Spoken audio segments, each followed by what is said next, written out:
اليابان والهند من زمان بيحاولوا يقربوا من بعض، واليابان كمان عندها خبرة وتكنولوجيا، والهند عندها شباب وطبعا عمالة رخيصة وسوق مفتوح للاتنين. والاتنين كمان عندهم عدو مشترك هو النفوذ الصيني اللي بيكبر يوم ورا التاني.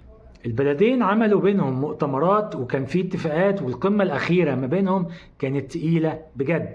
اليابان هتحط استثمارات في الهند بحوالي 10 تريليون ين، وهيتعاونوا كمان في مجالات حساسة زي أشباه الموصلات والمعادن النادرة. كمان هيكون في تبادل بشري ضخم، حوالي 500,000 شخص هيتحركوا بين البلدين، منهم عشرات الآلاف عمالة هندية هتسافر تشتغل في اليابان. في كلام ان هم كبداية يعني 50,000 واحد هيسافروا من الهند لليابان. غير كده كمان في تعاون دفاعي وبحري علشان يحافظوا على توازن القوة قدام الصين. هل الدنيا مشيت حلوة كده وبقى زبادي في الخلاط والاتنين دخلوا مع بعض زي السكينة في الزبدة؟ لا طبعا، هنا بدأت المشكلة. قرار ان عمالة تيجي من الهند ما عجبش ناس كتيرة في اليابان، اللي نزلوا الشارع وقالوا ان ده ممكن ياخد فرص شغل من الشباب الياباني او يعمل ضغط على الخدمات.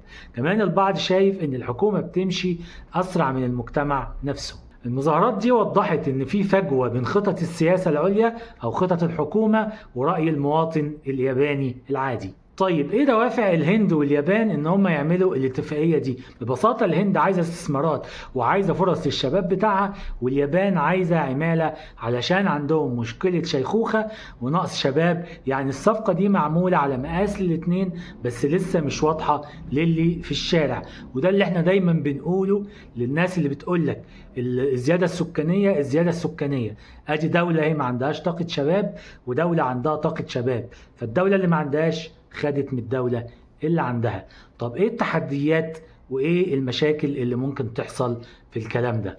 في مشاكل كبيرة بالنسبة للهند، خصوصا البيروقراطية وقوانين معقدة وخوف المستثمرين. غير كده كمان في منافسة مع الصين اللي مش سايبة الساحة لحد. ومن الناحية التانية في اليابان في مقاومة شعبية لأي تغيير اجتماعي كبير زي دخول عمالة أجنبية بكثافة. طبعا لو الاتفاقية دي مشيت هيحصل ان الشباب الهندي هيلاقي فرص سفر وشغل، وكمان المواطن الياباني هيلاقي خدمات ماشية كويس مع وجود عمالة إضافية. كمان التبادل الثقافي ممكن يغير شكل العلاقة بين الشعبين، بس ده كله مرهون بأن الحكومة تقدر تقنع المواطنين اللي عندها ان ده مش خطر عليهم ولا على مصالحهم. طبعا في النهاية اللي بيحصل ده مش مجرد توقيع ورق، دي بداية تحالف جديد في آسيا. بس السؤال هنا، هل هينجحوا يحققوا المكاسب اللي بيحلموا بيها، ولا المظاهرات واعتراض الناس هتعطل المشروع الكبير ده؟ الأيام الجاية هتبين، وخلينا نشوف. سلام.